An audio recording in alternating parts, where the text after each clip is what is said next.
বন্ধুরা, এই ভিডিওতে আমি আপনাদের সঙ্গে এই পাতাগুলি শুধু আপনাকে নানা ধরনের রোগ থেকে সুরক্ষা দেবে না, বরং চিকিৎসার পেছনে অনেক টাকা বাঁচাতেও সাহায্য করবে। এই আধুনিক বৈজ্ঞানিক গবেষণা এবং আয়ুর্বেদ উভয়ের স্বীকৃতি পেয়েছে। শুধু তাই নয়, আমি নিজেও আমার ব্যক্তিগত জীবনে এগুলির উপকারিতা অনুভব করেছি।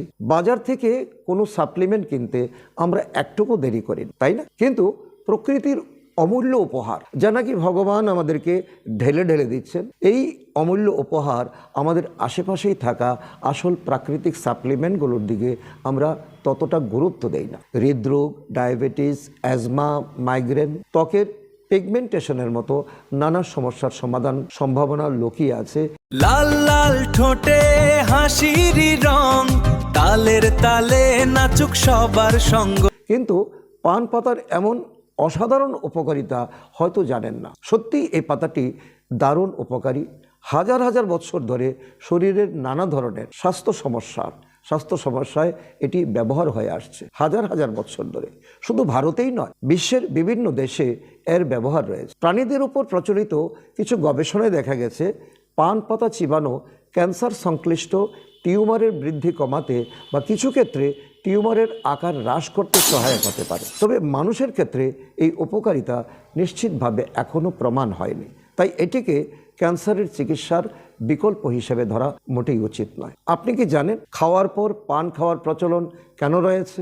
এর পেছনে রয়েছে তিনটি বিশেষ কারণ। প্রথমত, পান পাতায় থাকা শক্তিশালী অ্যান্টি মাইক্রোবিয়াল উপাদান মুখের দুর্গন্ধ কমাতে সাহায্য করে এবং দাঁত ও মাড়ির সংক্রমণ ঘটাতে পারে এমন কিছু জীবাণুর বৃদ্ধি দমন করতে সহায়তা করে। দ্বিতীয়ত, পান পাতায় এমন কিছু যৌগ শনাক্ত হয়েছে যা মুখ ও পাকস্থলীর হজমের এনজাইমের নিঃসরণ বাড়াতে সহায়তা করতে পারে। আপনার যদি খাওয়ার পর গ্যাস, অম্বল বা হজমের সমস্যা হয়, তাহলে পান পাতা অনেক আপনার জীবনে উপকারী হতে পারে। এছাড়া 2014 সালের একটি গবেষণায় দেখা গেছে যে এটি পাকস্থলীর আলসারের ক্ষেত্রে উপকারী হওয়ার সম্ভাবনাও দেখিয়েছে। তবে এই বিষয়ে আরও মানবভিত্তিক গবেষণা প্রয়োজন। তৃতীয় উপকারিতাটা হয়তো আপনাকে অবাক করবে। কিছু বৈজ্ঞানিক গবেষণায় ইঙ্গিত পাওয়া গেছে যে খাবারের পর পান পাতা চিবানো রক্তে শর্করা ও কোলেস্টেরলের মাত্রা নিয়ন্ত্রণ করতে সহায়ক হয়। এটি একটা অনন্য আবিষ্কার এবং এটা প্রকৃতির মধ্যে লুকিয়ে আছে। 2005 সালের একটি গবেষণায় দেখা গেছে পান পাতার নির্যাস রক্তে শর্করার মাত্রা কমাতে সহায়তা করতে পারে এবং ইনসুলিন হরমোনের কার্যকারিতাও উন্নত করতে পারে। তবে এসব ফলাফলকে নিশ্চিত করতে মানুষের উপর আরও বিস্তৃত গবেষণা প্রয়োজন। এছাড়া পান পাতায় ইউজেনল নামে একটি যৌগ থাকে যা এলডিএল বা খারাপ কোলেস্টেরলকে কমাতে সাহায্য করে এবং বিপাকক্রিয়া অর্থাৎ মেটাবলিজম সক্রিয় রাখতে সহায়ক হতে পারে। সত্যিই পান পাতার সম্ভাব্য উপকারিতা তালিকা অনেক বড়। তবে সবচেয়ে গুরুত্বপূর্ণ বিষয় হলো এটি কিভাবে ব্যবহার করবেন, কারণ প্রতিদিন বাজারে গিয়ে পান খাওয়া সবার পক্ষে সম্ভব নয়, আর দোকানের পানে অনেক রকমের অপ্রয়োজনীয় উপাদানও মেশানো হয়। তাই আমি বাড়িতে প্রতিদিন খুব সহজভাবে কিভাবে পান তৈরি করি সেটাই আপনাদের আমি বলছি, আমার অভিজ্ঞতা থেকে বলছি। আমি শুধু একটি পান পাতা নিই, তারপর এর ভেতরে দুইটি জিনিস যোগ করি। প্রথমে দিই গুলকন্দ, তবে ভালো মানের গুড় ও মিশ্রি দিয়ে তৈরি গুলকন্দ ব্যবহার করাই ভালো। বাজারে বিভিন্ন ব্র্যান্ডের গুলকন্দ পাওয়া যায়। আমি কয়েকটি আনস্পন্সর্ড লিঙ্ক ডেসক্রিপশনে দিয়ে দিয়েছি, চাইলে দেখে নিতে পারেন। এরপর যেটা দেই মোটা মৌরি, ব্যাস পান তৈরি। এভাবে বাড়িতে সহজে পান বানানো যায়। বাইরে থেকে পান কিনে খাওয়ার কেন প্রয়োজন? কোনো প্রয়োজন নেই। বরং এই তিনটি উপাদান পান পাতা, গুলকন্দ ও মৌরি দুধ বা জলের সঙ্গে ব্লেন্ড করে একটি শরবত বানিয়ে একবার খেয়ে দেখেন। এতটাই সুস্বাদু লাগবে যে অন্য অনেক শরবতের কথা আপনি ভুলেই যাবেন। আয়ুর্বেদ অনুযায়ী পান পাতা, গুলকন্দ ও মৌরির এই মিশ্রণকে প্রাকৃতিকভাবে শরীরের রক্ত পরিশোধন সহায়ক বলে মনে করা হয়। শরীরে অতিরিক্ত তাপের অনুভূতি, রক্তের টক্সিন জমা এবং ত্বকের পিগমেন্টেশনের মতো সমস্যার ক্ষেত্রে এটি অনেক উপকারী হতে পারে। এখন প্রশ্ন হলো, পান পাতার গাছ পাবেন কোথায়? দেখুন, আমি এই পান গাছটি একটি নার্সারি থেকে 100 টাকায় কিনেছি। প্রথমে একটু অবাক লাগতে পারে, কিন্তু এর পাতা ছিঁড়ে খেলে সত্যি একেবারে পানের মতো স্বাদ পাবেন। শুধু এটিকে একটি টবে লাগিয়ে রাখুন, চাইলে মানি প্ল্যান্টের মতো ছড়িয়েও বড় করতে পারেন। অল্প কিছু দিনের মধ্যে এত পাতা হবে যে খেতে খেতে ক্লান্ত হয়ে যাবেন। সাধারণত দোকানের পাতা, পান পাতা খুব সহজে পাওয়া যায়, তবে একসঙ্গে 10টি পাতা কিনলে কি সেগুলো নষ্ট হয়ে যাবে? অনেকের প্রশ্ন। না, তারও সহজ উপায় আছে। পান পাতাগুলিতে জলের ছিটি দিয়ে রাখুন। দেখুন, আমিও একটি পাত্রে জলের ছিটি দিয়ে পান পাতাগুলি সংরক্ষণ করে রেখেছি। রোজ দিন বাজারে যাওয়া সম্ভব নয়, একেবারে অনেকগুলি নিয়ে এসেছি। আপনারা হয়তো লক্ষ্য করেছেন, পান বিক্রেতারাও বাজারে পান পাতাগুলি সবসময় জলের ছিটে দিয়ে রাখেন। চাইলে কলা পাতার মধ্যে রেখেও অনেক দিন ভালো রাখতে পারেন। আমি গত 2 বছর ধরে এই পদ্ধতি ব্যবহার করে দেখেছি। এমনকি গরমের সময়, গ্রীষ্মের সময়ও পান পাতা সহজেই 3-4 দিন ভালো থাকে। কলা পাতা পেঁচিয়ে রাখুন, নতুবা একটি কাপড় জড়িয়ে জলের ছিটি দিয়ে রাখুন। তাই কৃত্রিম মাউথ ফ্রেশনার বা অকারণে গ্যাস অম্বলের ওষুধের উপর নির্ভর না করে এই গরমে চাইলে পান পাতা চিবিয়ে দেখতে পারে। দ্বিতীয়ত বন্ধুরা, মানুষ যখন ডেঙ্গু জ্বরে আক্রান্ত হয় তখন রক্তে কি হয়? রক্তে প্লেটলেটের সংখ্যা অনেক কমে যায়। সেই সময় একটি পাতা অনেক অনেক উপকার করতে পারে। মাত্র 4-5 দিনের মধ্যেই প্লেটলেটের মাত্রা স্বাভাবিক হয়ে যায়। আপনারা হয়তো বুঝেই গেছেন আমি পেঁপে পাতার কথাই বল। বন্ধুরা, পেঁপে পাতার সঙ্গে অল্প জল মিশিয়ে ব্লেন্ড করে ছেঁকে সেই রস পান করলে প্লেটলেটের রক্ত বাড়তে সাহায্য করে এবং রক্তে প্লেটলেট বাড়ে এবং অনেকে মনে করেন এতে অনেক উপকার হয়। পাশাপাশি এটিকে একটি শক্তিশালী ডিটক্সিফিয়ার বলেও ধরা হয়। শুধু ডেঙ্গু বা ম্যালেরিয়া নয়, সাধারণ জ্বর হলেও অনেকের মতে পেঁপে পাতার রস দ্রুত সুস্থ হতে সাহায্য করে। বর্তমানে বায়ু দূষণ, কীটনাশক, রাসায়নিক প্রিজারভেটিভ এবং ভেজালযুক্ত খাবারের কারণে রক্তে বিভিন্ন ধরনের ক্ষতিকর উপাদান জমতে শুরু করে। এই রক্ত শরীরের বিভিন্ন অঙ্গে পৌঁছায় এবং যে অঙ্গ তুলনামূলকভাবে দুর্বল থাকে সেটি এসব ক্ষতিকর উপাদানের প্রভাবে বেশি ক্ষতিগ্রস্ত হতে পারে। তবে অনেকের মতে পেঁপে পাতার রস রক্তকে ডিটক্সিফাই করতে সাহায্য করে, ফলে ভবিষ্যতে বিভিন্ন ধরনের স্বাস্থ্য সমস্যার ঝুঁকি প্রাথমিক পর্যায়ে কমতে পারে। এমনও বলা হয় যে সপ্তাহে একবার পেঁপে পাতার রস পান করলেও রক্ত পরিষ্কার থাকে। এছাড়া অনেকের বিশ্বাস বিবাহের প্রদাহ কমাতে এটি বেশ উপকারী। আজ এ বিষয়ে নথিভুক্ত গবেষণার কথাও উল্লেখ করা হয়।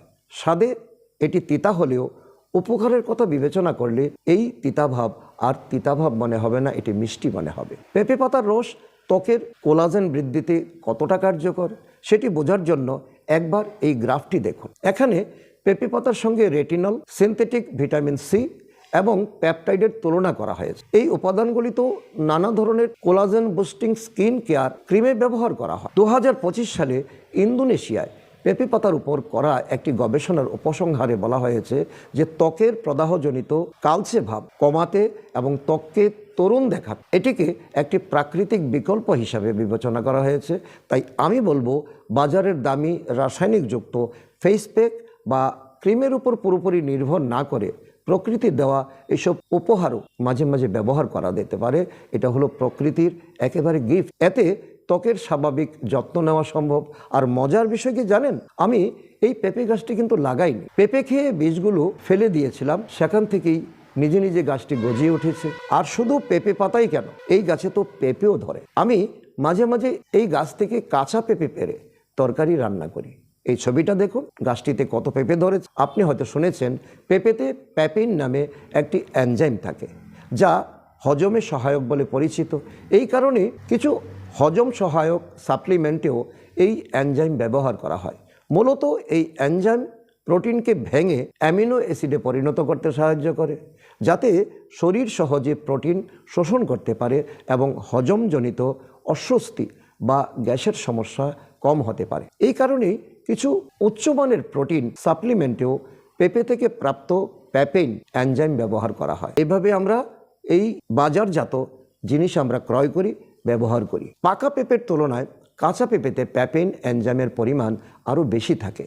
তবে একটি বিষয় মনে রাখা জরুরি, কাঁচা পেঁপে সরাসরি কাঁচা অবস্থায় না খেয়ে রান্না করে সবজি বানিয়ে খাওয়াই ভালো। মাঝে মাঝে এভাবে খেলে এটি হজমে সহায়তা করতে পারে এবং অনেকের ক্ষেত্রে সকালে পেট পরিষ্কার হতে সাহায্য করতে পারে। আয়ুর্বেদের মতে নারীদের জন্য কাঁচা পেঁপের তরকারি খুবই উপকারী বলে বিবেচিত হয়।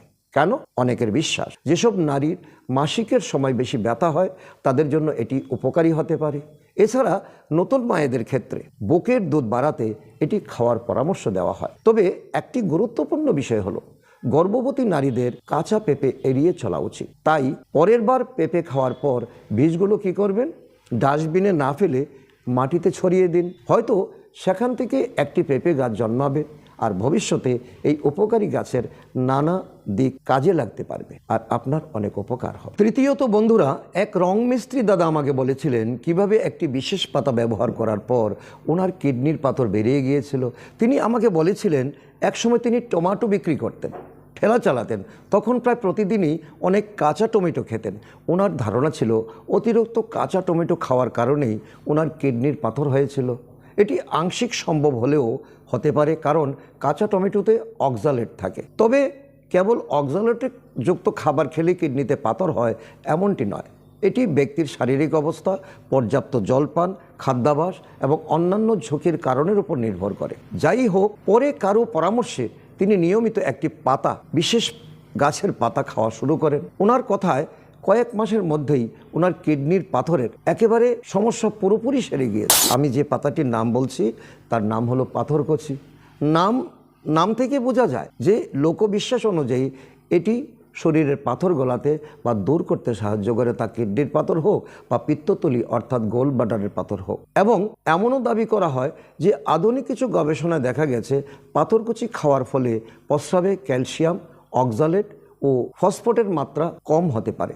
এছাড়া লোকবিশ্বাস অনুযায়ী এর পাতা চিবিয়ে খেলে কিডনির পাথর ভাঙতে সাহায্য করতে পারে এবং নতুন পাথর হওয়ার ঝুঁকিও কমাতে পারে। এই গাছটি অনেক পার্কে সহজে দেখা যায়। চাইলে কোনো নার্সারি থেকে মাত্র 100 টাকার মধ্যে আপনি কিনতে পারেন। প্রচলিত পরামর্শ অনুযায়ী কিডনির পাথরের ক্ষেত্রে বন্ধুগণ, পাথরকুচি একটি বা দুটি পাতা সকালে ও সন্ধ্যায় ভালোভাবে চিবিয়ে খাওয়ার কথা বলা হয়, যাতে তা মুখের মধ্যেই পেস্টের মতো হয়ে যায়। এরপর চাইলে গরম জল পান করা যায়। আর এই গাছটির আরেকটি বিশেষ বৈশিষ্ট্য হলো, যদি কোনো পার্কে এই গাছটি দেখতে পান, মাত্র একটি পাতা দেখতে পান, তাহলে এর একটি পাতা এনে বাড়িতে টবের উপর বা কোথাও মাটির উপর লাগিয়ে দিলেই অনেক সময় নতুন চারা গজাতে পারে। কারণ এর পাতার কিনারাতে সামান্য খাদযুক্ত অংশ থেকে নতুন গাছ জন্মায়। এর কোনো শিকড় থাকে না, অর্থাৎ শুধু একটি পাতা থেকেই নতুন গাছটি জন্মাতে পারে। এটাই পাথরকুচি গাছের একটি চমৎকার বৈশিষ্ট্য। আয়ুর্বেদের চিকিৎসায় এমনও বলা হয় যে এই পাতাটির গন্ধ শুনলে মোশন সিকনেসের অস্বস্তি কিছুটা কমতে পারে। মোশন সিকনেস মানে বাস, গাড়ি, ট্রেন, বিমানে চড়লে অনেকের মাথা ঘোরা বা গা বমি বমি ভাব হয়, তাকে মোশন সিকনেস বলে। আবার পোকামাকড়ের কামড় বা অ্যালার্জির স্থানে এই পাতাটি পেস্ট লাগিয়ে দিলে জ্বালাপোড়া ও অস্বস্তি কমতে সাহায্য করে বলে প্রচলিত বিশ্বাস রয়েছে। এছাড়া অনেকের মতে এই পাতার সবচেয়ে বড় উপকারিতা হলো এটি মাইগ্রেনের জন্য খুব উপকারী হতে পারে। এমনকি হালকা মাথা ব্যথার ক্ষেত্রেও এর গন্ধ শুঁকলে আরাম পাওয়া যায় বলে লোকমুখে প্রচলিত আছে। এবার বন্ধুরা, চতুর্থত, এবার বলতে পারেন এটি কোন গাছের পাতা? এবার কি বলতে পারেন? এর গন্ধ থেকেই, এর সুগন্ধ থেকেই প্রায় সবাই বুঝতে পারেন এটি আর কিছু নয়, এটি লেবু গাছের পাতা। আপনারা যেটি দেখছেন সেটি একটি লেবু গাছ। আমার ঠিক মনে নেই এই গাছটি আমি কবে লাগিয়েছিলাম, সম্ভবত এটি নিজে থেকেই জন্মেছে। হয়তো ভাবছেন আমি শুধু এমনিই বলছি, কিন্তু সত্যি বলতে ফল খাওয়ার পর বীজ মাটিতে ফেলে দেওয়া আমার একটা অভ্যাস, দীর্ঘদিনের অভ্যাস। এই গাছে এখনও লেবু ধরেনি, তবে পাতার ব্যবহার করে মাইগ্রেনের ক্ষেত্রে আমি বেশ ভালো ফল পেয়েছি। আসলে লেবু পাতার লিনালুল এবং লিমোনিন নামে দুটি প্রাকৃতিক যৌগ থাকে। গবেষণায় দেখা গেছে এই যৌগগুলি স্নায়ুতন্ত্রকে শান্ত রাখতে সহায়ক হতে পারে এবং কিছু ক্ষেত্রে ব্যথা কমাতেও ভূমিকা রাখতে পারে। এই কারণেই অনেকের মতে মাইগ্রেনের অস্বস্তি কমাতেও লেবু পাতা উপকারী হতে পারে। বন্ধুগণ, এটি ব্যবহার করার বিভিন্ন উপায় রয়েছে, যেমন লেবু পাতা জলে ফুটিয়ে হার্বাল চায়ের মতো পান করা যায়। এর পাতা বেটে পেস্ট তৈরি করে মাথায় লাগানো যায়। তবে অনেকের মতে লেবু পাতার তেল তৈরি করে ব্যবহার করলে আরও ভালো ফল পেতে পারেন। তো সেই তেল রাতে ঘুমানোর আগে মাথায় মালিশ করা যায়, তাতে অনেক উপকার পাওয়া যায়। অথবা মাইগ্রেনের ব্যথা শুরু হলে ব্যবহার করা যেতে পারে। এই তেল তৈরির জন্য একটি কড়াইতে 200 মিলিলিটার যে কোনো বেস অয়েল নিন, যেমন নারকেল তেল নিতে পারেন, সরষের তেল নিতে পারেন বা তিলের তেল নিতে পারেন। এবার অন্তত 25টি লেবু পাতা সংগ্রহ করে প্রথমে 1 গ্লাস জলের সঙ্গে ব্লেন্ড করে নিন। এরপর এই মিশ্রণটি তেলের মধ্যে ঢালার আগে কড়াইতে তেলের স্তর কোথায় পর্যন্ত আছে সেটির একটি দাগ রাখুন। তারপর পাতার মিশ্রণটি তেলের মধ্যে ঢেলে দিন। এবার চুলা কম আঁচে জ্বালিয়ে মিশ্রণটি ফুটতে দিন। জল সম্পূর্ণ শুকিয়ে বা উবে যাওয়া পর্যন্ত ধীরে ধীরে রান্না করুন। তবে খেয়াল রাখবেন তেলের পরিমাণ যেন একই থাকে। বুদবুদ দেখে বোঝা যায় জল ফুটছে নাকি তেল গরম হচ্ছে। এবার এইভাবে রান্না করলে লেবু পাতার নির্যাস ধীরে ধীরে তেলের সঙ্গে ভালোভাবে মিশে যাবে, কিন্তু তেল পুড়ে যাবে না। এরপর চুলা বন্ধ করে দিন। তেল ঠান্ডা হয়ে গেলে একটি পরিষ্কার কাচের বোতলে বা শিশিতে ভরে সংরক্ষণ করে রাখুন। অনেকের মতে এই তেলটি মানসিক চাপ কমাতে এবং মাথা ব্যথা বা মাইগ্রেনের অস্বস্তি কমাতে ব্যবহার করা হয়। অনেক উপকার পাওয়া যায়। তবে আমার অভিজ্ঞতায় দেখেছি কিছু মানুষের ক্ষেত্রে তেলের গন্ধেই বরং মাথা ব্যথা শুরু হতে পারে। তবে অনেকের মতে এই তেলের সুগন্ধই মাথা ব্যথার অস্বস্তি কমাতে সাহায্য করে। লেবু পাতা জলের মধ্যে ব্লেন্ড করে সেই মিশ্রণ দিয়ে বাষ্প নিলে অনেকের মতে বুকে জমে থাকা কফ, সাইনাসে বন্ধ হয়ে যাওয়া নাক বা হাঁপানির কারণে শ্বাসকষ্টের অস্বস্তিও কিছুটা কমতে পারে। অনেকে জানতে চান পেটের কৃমির জন্য এটি কিভাবে ব্যবহার করা যায়। প্রচলিত পদ্ধতি অনুযায়ী লেবু পাতা থেতো করে জলে ফুটিয়ে কাড়া তৈরি করে নিন। এই কাড়া পান করান। অনেকের বিশ্বাস এটি কৃমি দূর করতে সাহায্য করে। এমনকি ছোট শিশুদেরও এটি দেওয়া যায় বা দেওয়ার কথা বলা হয়। এছাড়া যাদের লেবু খেলে অম্লতা বা অ্যাসিডিটির সমস্যা হয় তাদের জন্য অনেকের মতে লেবু পাতার ব্যবহার একই ধরনের উপকার দিতে পারে। তবে অ্যাসিডিটির সমস্যা ছাড়াই অ্যাসিডিটি হবে না। সব মিলিয়ে অনেকের কাছেই এটি একটি উপকারী গাছ হিসাবে পরিচিত।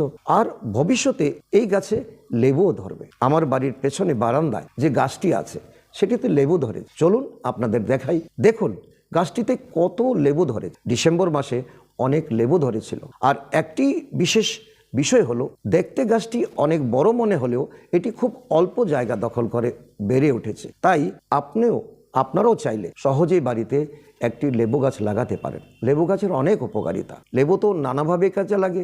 কখনো দুধ ফাটিয়ে ছানা করতে সাহায্য করে। গাছ থেকে একটি লেবু পেড়ে নিলেই হলো। আবার তামার জগ, বাসনপত্র পরিষ্কার করতে হলো একটি লেবুর ব্যবহার করা যায়। লেবুর শরবত বানিয়ে পান করতে পারেন। তরকারির উপর লেবু চিপে দিন কিংবা আচার বানিয়ে খেতে পারেন। আর যখন বাজারে একটি লেবুর দাম 10 টাকা হয়ে যায় তখন নিজের গাছের লেবু দিয়ে বেশ ভালো কাজ চালিয়ে নিতে পারেন। সব মিলিয়ে আমার বাড়িতে এই গাছটি সত্যিই দারুণ উপকারী।